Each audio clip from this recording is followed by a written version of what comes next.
ఉంది. ఇప్పుడు మిగిలిన సీట్లు అండ్ మొత్తంగా ఎన్ని తీసుకోవాలి, ఎవరెన్నింటిలో పోటీ చేయాలి, అందులో మళ్ళీ ఇప్పుడు బీజేపీ వైపు నుంచి ఇంకా కూడా పెండింగ్ లో డెసిషన్ ఉంది కాబట్టి వాళ్ళ వైపు నుంచి మేబీ ఎలాంటి ప్రపోజల్స్ వాళ్ళతో పెడితే అలయన్స్ లో ఫిక్స్ చేసుకొని, లేదా మాకు ఇన్ని టికెట్లు కావాలి పలానా రావాలని చెప్పేసి వాళ్ళు ముందుకు వస్తారు. లేదు ఇన్ కేసు వాళ్ళు రిజెక్ట్ చేస్తే ఏ విధంగా ముందుకెళ్ళాలి అనే కాన్సెప్ట్ మీద డిస్కషన్స్ జరిగాయి. దానికి సంబంధించి సీట్లు సర్దుబాట్లు, పైగా రెండు పార్టీల్లోకి కూడా అటు వైఎస్ఆర్సీపీ పార్టీ నుంచి ఇటు కొత్తగా పారిశ్రామికవేత్తలు అండ్ రాజకీయంగా ఆసక్తి ఉన్న వాళ్ళు, కొత్త వాళ్ళు కూడా ఇరు పార్టీల్లోకి జాయినింగ్స్ జరుగుతున్నాయి. కాబట్టి చాలా మంది ఇప్పుడు ప్రజెంట్ టికెట్ ఆశించే వస్తున్నారు. కాబట్టి ఆ ప్లేస్ లో ఉన్న వ్యక్తుల్ని ఎక్కడ వేరే ప్లేస్ కి చేంజ్ చేయడం, లేదంటే వాళ్ళని ఇంకేదైనా బుజ్జగింపు చర్యలు చేసి వచ్చిన వాళ్ళకి ఆ టికెట్ ఇవ్వడం. అంటే అక్కడ సమస్య ఏంటంటే అండి, కొంతమంది పార్టీకి ఎప్పటి నుంచో కార్యకర్తలుగా నమ్మకస్తులైన నాయకులుగా పనిచేస్తూ ఉన్నా కూడా రేపు పొద్దున 24లో వచ్చే వైఎస్ఆర్సీపీ పార్టీ నుంచి విపరీతంగా ఫ్లో అయ్యే ధన ప్రవాహం నుంచి తట్టుకోగలిగే వాళ్ళు లేకపోవచ్చు. ఆర్థిక బలాలు, సామాజిక బలాలు కొంచెం వీక్ గా ఉన్న వాళ్ళు అయి ఉండొచ్చు. ఇట్లాంటి సిచ్యువేషన్స్ లో ఎవరైనా బలమైన అభ్యర్థి పార్టీలోకి వచ్చినప్పుడు వాళ్ళకి టికెట్ ఇస్తే పార్టీని గెలుపు దిశగా తీసుకెళ్తారనే నమ్మకంతో ఇట్లాంటి వ్యక్తుల్ని వీటికి సంబంధించి టికెట్ సర్దుబాట్లు, వీటికి సంబంధించి చర్చలు అనేవి జరిగిన మాట వాస్తవమే. దీనికి సంబంధించి ఎప్పుడు ప్రకటిస్తారు ఏంటి అనేది ఇప్పటికి కూడా మాకు కూడా ఇంకా పూర్తిగా క్లారిటీ లేదు. బట్ జనవరి 15 లోపు కూడా రాష్ట్ర వ్యాప్తంగా ఉన్న అందరు అభ్యర్థులకు సంబంధించి టికెట్లు కన్ఫర్మేషన్ అనేది ఇవ్వడం జరుగుతుంది ఇరు పార్టీల నుంచి అని చెప్పేసి అయితే నడుస్తుంది. మీకు ఎలా తెలుసు? ఈ విషయం వరకు మాకు కూడా అంతే తెలుసు.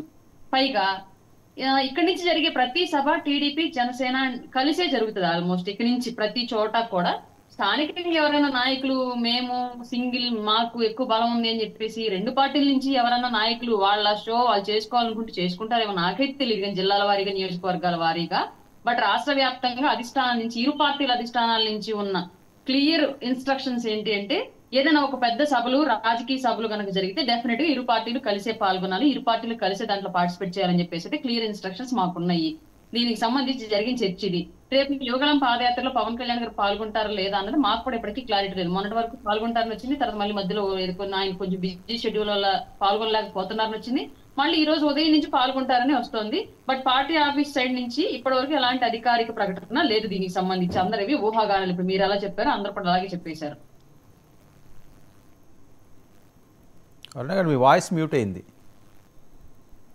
హలో మ్యూట్ అయిందా? అరుణ గారు వినిపిస్తుందా? Right, okay. అరుణ గారు ఓకే. మీరు ముందుగా చెప్పిన అంశం ఏంటంటే ఎవరికి వారికి ఒక క్లారిటీ ఉన్నది. తెలుగుదేశం శ్రేణులు ఉన్నాయండి, జనసేన శ్రేణులు ఉన్నాయండి, ఆయా నియోజకవర్గాల్లో మీరు వర్క్ చేసుకోండి అని చెప్పి ఒక క్లారిటీ అయితే ఇచ్చారు. అనౌన్స్ చేయకపోయినప్పటికీ కూడా ఆ ఛాన్స్ ఉంది, మీరు వర్క్ చేసుకోండి అని చెప్పారు అని మీరు మాట్లాడిన అంశం. సో జనసేనకి సంబంధించి ఎన్ని నియోజకవర్గాల్లో మీ అభ్యర్థులు పోటీలో ఉండే అవకాశం ఉంటుంది? అదేమన్నా రఫ్గా ఇన్ని అని కాకుండా, ఎందుకంటే ఒక్కొక్కరు ఒక్కో రకంగా అంటారు. 30 అంటారు, 40 అంటారు, 50 అంటారు, 58 అంటారు, 5 ఎంపీలు అంటారు, 8 ఎంపీలు అంటారు. ఇదంతా ఒక గందరగోళం. మీకేమో క్లారిటీ ఉందా? పోనీ మీకేమో ఒక ఆశ ఉందా ఇన్ని అయితే బాగుంటుంది మీ అసెంబ్లీలోకి వెళ్ళడానికని? అస్సలు తెలియదండి. ఇప్పుడు మీరు న్యూస్ అయిపోయాక మీరు మా బిట్లు కట్ చేసి మీరు ఎలా తమ్మునీల్స్ పెట్టేసేస్తారు న్యూస్ కోసం. ఇప్పుడు వచ్చే రూమర్స్ కూడా అలాంటివేనండి. వాటికి మాకు ఎలాంటి సంబంధం లేదు ఇరు పార్టీల నుంచి. అదంతా మీరే భరించండి. కాదు, మీకంటూ ఇప్పుడు యాక్టివ్గా ఉండి ఒక అధికార ప్రతినిధిగా ఉన్న వాళ్ళు మాకిన్ని సీట్లు అయితే బాగుంటుంది అని ఆశ ఉండడంలో తప్పలేదు కదండి. లేదండి, ఆశకి ఆశయానికి డిఫరెన్స్ చాలా ఉంది. నా వ్యక్తిగత ఈగోని సాటిస్ఫై చేయండి అనడానికి, వ్యవస్థ కోసం పనిచేయండి అనడానికి మధ్య డిఫరెన్స్ కూడా చాలా ఉందండి. ఇక్కడ ఎవరో వ్యక్తిగత ఈగోని సాటిస్ఫై చేయమని చెప్పుకోవడానికి కూర్చోలేదు రాజకీయాల. ప్రజెంట్ అందరం రాష్ట్ర భవిష్యత్తు కోసమే ఉన్నాం. కాబట్టి ఇరు పార్టీల అధ్యక్షులు వాళ్ళు స్వయంగా వాళ్ళు ఏ ప్రకటన చేసినా ఇరు పార్టీల నుంచి క్యాడర్ సిద్ధంగా ఉందండి. పవన్ కళ్యాణ్ గారి పోటీ మీద కూడా సర్వత్రా సందిగ్ధత నెలకొంది. ఆయన ఎక్కడి నుంచి పోటీ చేస్తారు? భీమవరం, గాజువాక ఎంచుకుంటారా, వేరే ప్రాంతం అని చెప్పి ఇంకొక చర్చ నడుస్తున్నది. దాని మీద నాకు క్లారిటీ ఉందా? ఏనండి, వైసీపీ వాళ్ళని మీ ద్వారా అడిగించారా ఏంటి? లేదు, చాలా కాదు. సోషల్ మీడియా మీరు ఓపెన్ చేయండి. పవన్ కళ్యాణ్ మళ్ళీ ఎక్కడ భీమవరం నుంచి పోటీ చేస్తున్నారా, గాజువాక నుంచి పోటీ చేస్తారా, ఇంకో నియోజకవర్గం అని ఇదే రచ్చ. ఇంకా డిసైడ్ అవ్వలేదండి సార్ కాన్స్టిట్యున్సీ. ఇంకా డిసైడ్ అవ్వలేదు, ఇది షూర్. Right, okay. 1 minute అరుణ గారు, మోహన్ గారు కూడా స్పందించిన తర్వాత మళ్ళీ వస్తాను. వీలైతే మీరు ఆ సిగ్నల్